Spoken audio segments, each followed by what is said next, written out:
Abramos as nossas Bíblias no Salmo de número 27, versículo 10. Amém. Salmo de número 27, versículo de número 10. Se você achou, diga amém. Se não achou, diga socorro. A gente espera. Amém. Versículo 10 da palavra do nosso Deus diz assim: porque se o meu pai e a minha mãe me desampararem, o Senhor me acolherá. Amém. Senhor, ministra conosco a tua palavra, fala conosco, Deus, quebranta o nosso coração, abre, ó Deus, o nosso entendimento, para que compreendamos a voz do Senhor nesta noite, que possamos aqui, Deus, como servo do Senhor, possamos ser apenas um instrumento de Ti, para abençoar ao menos uma pessoa aqui nesta noite, Pai. Se ao menos uma única pessoa, seja uma criança, um jovem ou um adulto, for abençoado com esta palavra, eu já tenho certeza que é a ação do Teu Espírito Santo sobre nós. Que o Senhor nos abençoe e nos guarde. É o que oramos, em nome de Cristo Jesus, e toda a igreja diga amém. Amém. Pode se assentar, por favor. Vencendo gigantes na vida, solidão. Hoje à noite eu queria falar um pouco com você sobre esse tema, vencendo gigantes na vida. 2 pontos, solidão. Nós temos muitos gigantes que se advêm ou que se colocam diante de nós no desenvolvimento da nossa vida cristã. Amém? São muitas as lutas, são muitos os desafios, mas um dos gigantes que nós enfrentamos no nosso dia a dia se chama solidão. Talvez você diga assim: pastor, por que dessa palavra? A solidão é uma realidade bastante relevante e contemporânea. Relevante porque ela é presente e contemporânea porque ela é do momento. Apesar da nossa desenvoltura nesse acesso automático e geral pela internet, onde nós acessamos qualquer pessoa, qualquer fato, qualquer circunstância instantaneamente e virtualmente, apesar dessa grande explosão do nosso nível de comunicação entre as pessoas, apesar da nossa grande capacidade de absorção de diversas informações na nossa realidade atual, é possível que crentes em Cristo Jesus ainda hoje vivam a solidão. Por vezes inserido numa igreja, por vezes inserida em ministérios, por vezes inseridas numa dada coletividade, podemos encontrar pessoas que se sentem em solidão. Solidão é diferente de estar sozinho. Você pode estar sozinho e não sentir solidão, assim como você pode viver em grupo e se sentir sozinho. Um grande autor chamado Max Lucado, eu sempre cito ele, porque ele escreveu um livro de umas 100 páginas, sabe, um livro que você lê rapidinho, chamado O Aplausos do Céu. Ele diz que solidão, ele diz, é o sentimento da qual a pessoa sente um profundo vazio interior e um sentimento de isolamento. Ele diz, a solidão é o sentimento mais contemporâneo do nosso momento. Marcos Lucado diz, a solidão tem na sua essência o sentimento de estar fora do mundo. Eu vou explicar um pouco disso hoje. Por vezes nós nos sentimos como se estivéssemos sendo excluídos da nossa realidade local, muitas vezes. Às vezes nos sentimos excluídos da nossa própria família, da nossa própria igreja. Por que não dizer, muitas vezes nos sentimos excluídos de dentro de grupos da própria igreja. E muitas pessoas, inclusive crentes, procuram vencer a solidão através, por exemplo, da comida, excesso, das festas, dos prazeres, das drogas, do trabalho. Há pessoas que trabalham, sexo, e não percebe que muitas vezes esses atos são apenas subterfúgios que lhe levam ou que lhe conduzem por conta de um sentimento que está interiormente embutido em si, chamado solidão. Talvez você diga: pastor, não é comigo essa mensagem hoje. Não tem problema. Talvez seja com alguém que você conheça. Talvez seja com alguém da sua família. Talvez seja com um amigo de trabalho. Talvez seja com um grande companheiro seu, ou quem sabe seja com você mesmo. Você tenha esse sentimento sempre de estar fora de tudo. Agora, precisamos tomar um cuidado quando falamos sobre solidão. Há muitas pessoas que vivem nesse sentimento, ou muitas vezes isoladamente, como característica pessoal sua. Não é porque você não gosta muito de se envolver, ou porque você não gosta de estar em grandes grupos, que você é uma pessoa que tenha solidão. Não, isso não significa. O sentimento de solidão é aquele sentimento que lhe faz sentir, por vezes, inferiorizado, excluído. É aquele sentimento que me leva àquele isolamento maldito. Dizem os psicólogos contemporâneos que a solidão é o primeiro estágio da depressão, uma doença tão comum nos nossos dias atuais. Portanto, eu e você, nós, nesta noite, precisamos tomar cuidado com esse gigante chamado solidão. Pastor, existem algumas pessoas, talvez você pergunte: pastor, quem na Bíblia já viveu solidão? Eu vou destacar 3 pessoas somente, e ao final te dar 3 conselhos sobre como vencer a solidão. Primeiro, gostaria de destacar um homem, um rei, chamado Davi. Você talvez diz: pastor, Davi. A Bíblia diz assim no Salmo 102, do versículo 6 ao versículo 9, salmo escrito por Davi, depois de ter matado Golias. Vocês querem abrir? Podem abrir comigo, por favor. 102, do versículo 6 até o versículo 9, nós temos um exemplo de solidão através de um homem chamado Davi. Davi, enquanto vocês abrem, eu vou aqui explanando. Davi foi um guerreiro, foi um rei, foi o homem segundo o coração de Deus. Davi é aquele homem que nós olhamos e queremos copiá-lo por vezes na vida. Mas a Bíblia diz que Davi viveu solidão no Salmo 102. Olha a oração que Davi faz: sou como a coruja no deserto. Olha só, deserto, imensidão. Ele diz coruja, um animal que anda sozinho. Ele continua dizendo: como uma coruja entre as ruínas. Não consigo dormir. Não parece para a gente isso aqui, não? Noite sem sono? Não sei com você, talvez não, mas comigo às vezes me sinto assim. Não consigo dormir. Tornei-me como um pássaro solitário no telhado. Os meus inimigos zombam de mim o tempo todo. Os que me insultam usam o seu nome para lançar maldições. Olha agora, cinzas são sobre minha cabeça. O que são cinzas? Cinzas é sentimento de destruição, sentimento de que está tudo acabado. E ele continua e termina dizendo: e com lágrimas misturo o que bebo. Davi demonstra a nós aqui um sentimento de solidão, o sentimento de estar fora de tudo, o sentimento de estar excluído talvez da sua realidade. E o engraçado, Davi escreve o Salmo 102 exatamente depois de 1 Samuel 16 e 17, quando ele vence o gigante chamado Golias.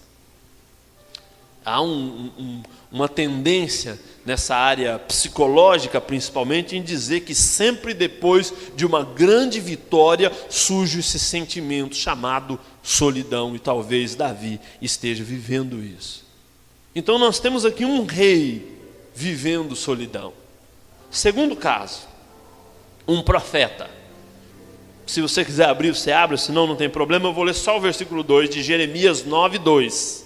O profeta Jeremias. Olha só, primeiro nós temos um rei, nós temos um grande homem, mas agora nós temos um profeta. E a Bíblia diz assim em Jeremias 9:2: ó, se tivesse no deserto uma estalagem de caminhantes, ou seja, ele está dizendo, se tivesse no deserto uma casa, ele diz, ali eu queria estar. Então eu deixaria o meu povo e me apartaria dele, porque todos são adúlteros, um bando de aleivosos. O profeta está dizendo o seguinte: se houvesse no deserto uma casa sozinho, lá eu estaria. E perceba que quem está dizendo isso não sou eu, nem você, é o profeta Jeremias. Se você digitar o nome do profeta Jeremias no Google, por exemplo, a primeira referência que vai aparecer do site Wikipédia, e vai demonstrar e vai chamar Jeremias como um profeta valente. Não estou nem falando da Bíblia agora, e nem do que nós conceituamos Jeremias, do que o mundo conceitua Jeremias, como um homem valente, um homem guerreiro, chamado do profeta chorão. Enfrentou Nabucodonosor, enfrentou assim muitas injustiças que se cometiam no seu tempo, mas é um homem que num determinado momento da vida viveu um período de solidão. Se sentiu sozinho, se sentiu excluído, se sentiu afastado de tudo. Teve vontade de sair do meio de todo mundo e ficar sozinho. Esse foi Jeremias. Terceiro e último, um apóstolo. Falamos de um rei, falamos de um profeta, mas agora eu gostaria de falar de um apóstolo. Apóstolo Paulo. Não vou pedir para você abrir, porque são vários versículos, e eu prefiro que você preste atenção agora, porque eu vou ler vários. Mas nós estamos falando agora de um apóstolo. E não é qualquer apóstolo, é o apóstolo Paulo, o segundo maior escritor do Novo Testamento. O homem que sistematizou todas as doutrinas cristãs. Não sei se você sabia, mas no século III, quando se fundou a primeira igreja cristã, no século III, a primeira igreja cristã se fundou somente sobre as doutrinas do apóstolo Paulo. Nem joaninas e nem de Pedrinas, nem de Pedro, nem de João, nem de ninguém. Quando a igreja se fundou como igreja institucionalizada, foi só sobre a vida do apóstolo Paulo. De tal foi a influência que esse homem exerceu sobre a teologia ou sobre a fé cristã. A igreja católica até hoje caminha, né, o adorando, criando imagem, tudo aquilo, de tal forma que este homem foi importante para a fé cristã. Mas esse homem importante, valente, que apanhou, que foi preso, que sofreu, este homem, num determinado momento, em 2 Timóteo 4, em vários versículos, ele se sente sozinho, ele sente solidão. Ele escreve assim, em 2 Timóteo 4:9: procura vir ter comigo depressa. Sabe aquele zap que você manda assim, vem logo. Essa semana eu estava trabalhando, a Sofia agora entrou numa fase que ela pega o telefone da mãe dela e fica gravando áudio para mim, mandando pai, foto e tudo, né? E vai chegando aquele monte. E ela faz isso dela para mim e do meu para a mãe dela, às vezes dentro de casa, né? A mãe dela está lá, ela está mandando um áudio, né? Mas ela gravou um áudio assim: papai, vem embora, você já está vindo, vem. Eu falei, meu Deus, será que ela está solitária, sozinha, né? Mas é mais ou menos isso que o apóstolo Paulo está dizendo. Ele diz, vem ter depressa comigo, ele diz, porque Demas, ele diz, me desamparou. Olha o sentimento de inferioridade do apóstolo Paulo. Ele me desamparou, amando mais o presente século, foi para Tessalônia. Ele diz, Crescente para a Galácia, Tito também foi para a Dalmácia. Ele diz, só Lucas está comigo. Ele diz, toma Marcos e traze comigo. Paulo está dizendo, estou me sentindo só. Paulo está se sentindo solitário. Ele diz, traze comigo Marcos, porque ele é-me muito útil para o ministério. Também envie-me a Tico, a Efésio. Quando vieres, traz a minha capa que deixei em Trode. Olha o que ele vai dizendo, a casa de Carpo e os livros, principalmente os pergaminhos. Ele diz, Alexandre, o latoeiro, causou-me muitos males. O Senhor pague-lhe segundo as suas obras. E ele diz assim, ao final ele diz assim, estou sozinho. Ele diz, não me resisto. Ele diz, e ao final ele diz, estou na minha primeira defesa, e ele diz, estou sozinho, e ao final ele diz, todos me desampararam, e que isso não lhes seja imputado, 2 Timóteo 4, do versículo 9 até o versículo 16. Paulo está dizendo, eu estou sozinho, eu estou me sentindo solitário. Perceba que nós falamos de um rei, falamos de um profeta, falamos de um apóstolo, todos viveram a solidão. Da mesma maneira como este rei, este apóstolo e este profeta viveu um sentimento de solidão, talvez hoje à noite possa haver alguém aqui vivendo isso na sua vida pessoal. E eu queria te dar alguns conselhos nessa mensagem. Primeiro conselho, reconheça. Vou repetir. Reconheça. Se você quer vencer a solidão, você, em primeiro lugar, precisa reconhecê-la na sua vida.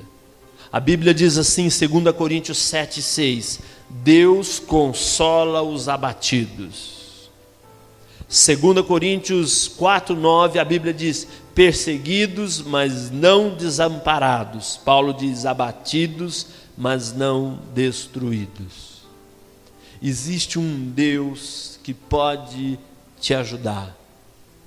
Existe um Deus que pode te dar força. Existe um Deus que pode te colocar para cima.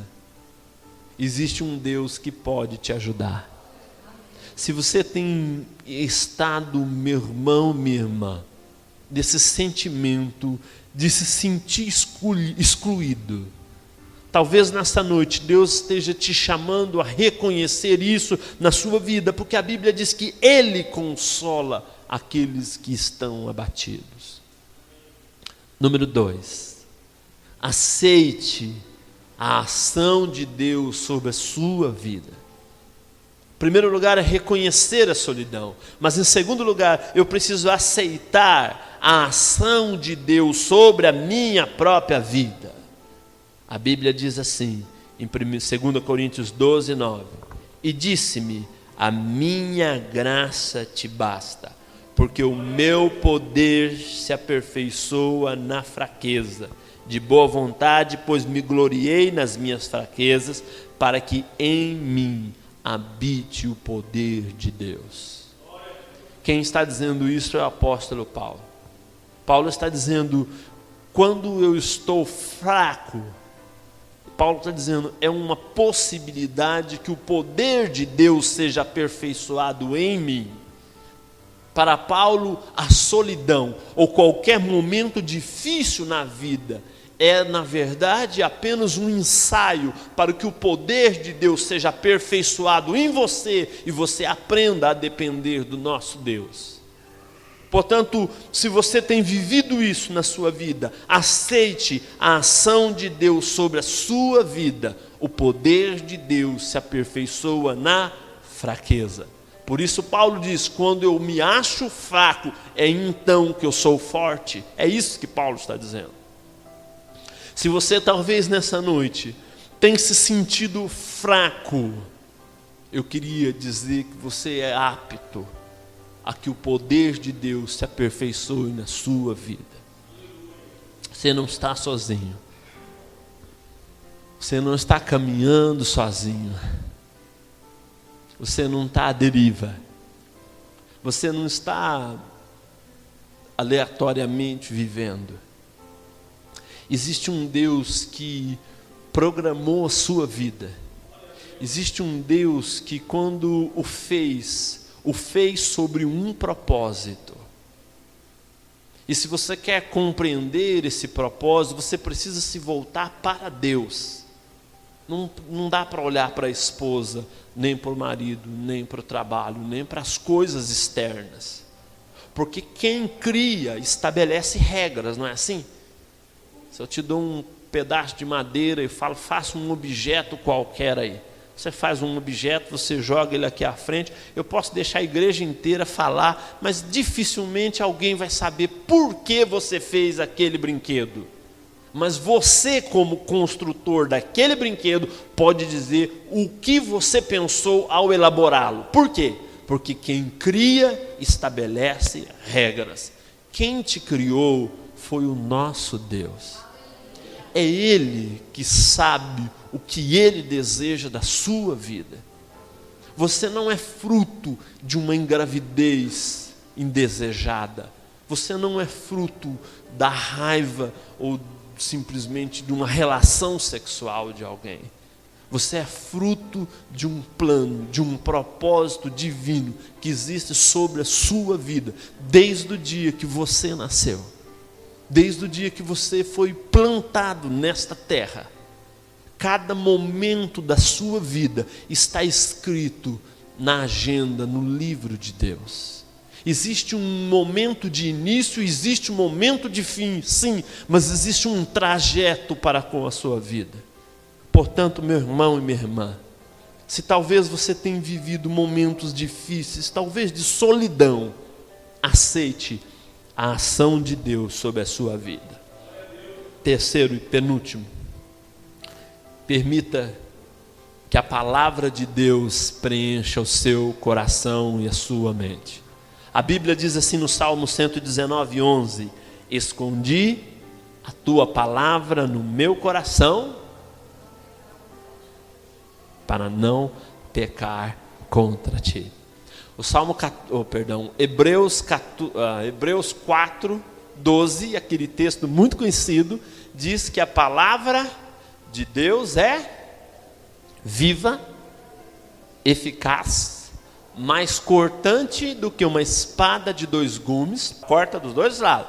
Ela diz, penetra ao ponto de dividir, ela de alma, medula, juntas, né?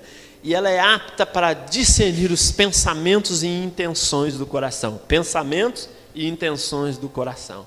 A palavra de Deus é a única que é capaz de penetrar no mais profundo das nossas vidas. Amém? É bom ler livros. Eu gosto de ler. Irmãos de seminaristas também, né? Dizem que seminarista lê livro por metro, Josi. Não é por unidade, assim, é por metro, né? Mas nenhum livro é tão suficientemente, e nenhum livro é capaz de ter uma profundidade tal como a palavra de Deus. Portanto, você precisa permitir que essa palavra penetre na sua vida. E quando eu digo essa palavra, eu não estou só dizendo o que está escrito aqui, porque eu sei que há pessoas que não leem, por exemplo. Mas você precisa usar a sua criatividade para permitir que essa palavra chegue até o seu coração e até a sua mente. Se para você é muito difícil sentar e ler, se para você é muito difícil ficar olhando essas palavras aqui, sei lá, arrume uma Bíblia de áudio, arrume uma Bíblia falada, use os meios eletrônicos, YouTube ou qualquer outra coisa que tem, para que essa palavra possa chegar ao seu coração. Porque a Bíblia diz que é esta palavra que transforma, que muda e que penetra na vida do homem. É esta palavra que é o antídoto para transformar as nossas vidas. Não existe outra. Ela é a cura para a nossa perdição eterna. Está aqui dentro dessa palavra, através do nosso Senhor Jesus Cristo. Por isso, arrume formas e meios para que esta palavra chegue ao seu coração. Existe Bíblia da criança, Bíblia da mulher, Bíblia, né? Todas é a palavra de Deus, eu creio. Então, mas você precisa usar a sua criatividade. Você não pode simplesmente criar o obstáculo e ficar de canto, dizer: eu não leio, eu não consigo, eu não enxergo, eu não tenho óculos, eu não tenho leitura, eu sou analfabeto. Como crente em Cristo Jesus, vivendo neste tempo, é possível que de alguma maneira esta palavra chegue ao seu coração. Use a sua criatividade. Último lugar, como vencer a solidão. Reconheça, aceite a ação de Deus sobre a sua vida. Permita que a palavra de Deus preencha a sua mente e o coração.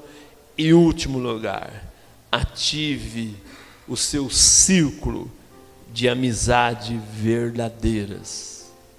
Amém?